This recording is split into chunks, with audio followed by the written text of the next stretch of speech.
నాకు బాగా దగ్గర వ్యక్తి, నాకు బాగా తెలిసిన వ్యక్తి ఒక పెద్ద ఆయన చనిపోయారు. నేను వాళ్ళ ఇంటికి వెళ్ళి ఫ్యామిలీ మెంబర్స్ని పలకరించడానికి వెళ్ళినప్పుడు నేను అడిగాను, ఏమైందండి, ఎలా చనిపోయారు ఏంటి అంటే, వాళ్ళు అన్నారు క్యాన్సర్ వచ్చిందండి, క్యాన్సర్ వల్ల చనిపోయారు.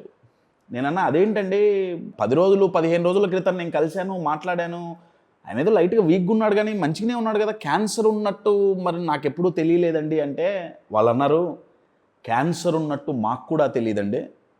మనిషి వీక్గా ఉన్నాడు, హెల్త్ ఏదో ఇబ్బంది వచ్చిందని మేము హాస్పిటల్కి వెళ్తే అప్పుడు స్క్రీనింగ్లో బయటపడింది క్యాన్సర్ ఉందని, అది కూడా ఫైనల్ స్టేజ్కి వచ్చేసింది. మనిషి చచ్చిపోయేంత వరకు మాకు తెలియదు క్యాన్సర్ ఉందని. నేను ఈ ఎగ్జాంపుల్ ఎందుకు అంటున్నానంటే, లోపల క్యాన్సర్ ఉందని తెలియకపోతే అది డైరెక్ట్గా సీదా డెత్ బెడ్ మీద పోయేంత వరకు మనకు తెలియదు. సిమిలర్లీ ఒక మనిషి, ఒక వ్యక్తి మనం తప్పు చేసినప్పుడు మనం ఆ తప్పుని అంగీకరించకపోతే, నేను తప్పు చేశాను, నాదొక ఫాల్ట్ ఉంది, నా వల్ల ఒక మిస్టేక్ అయింది, నేను మారాలి, నేను తప్పు చేస్తున్నాను అన్న రియలైజేషన్ లేని వ్యక్తి, మనం ఒప్పుకోని తప్పు కనిపించని క్యాన్సర్ లాగా, బయటపడని క్యాన్సర్ లాగా లోపల మనల్ని తినేస్తుంటుంది.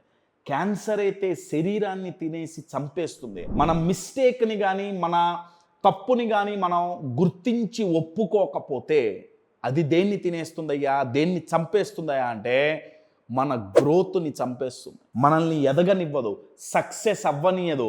ఒకవేళ సక్సెస్ అయినా ఓవర్ నైట్ పైనుంచి కిందకి పడేస్తుంది. మీరు ఇటువంటి జీవితాలు ఎన్నో చూసే ఉంటారు.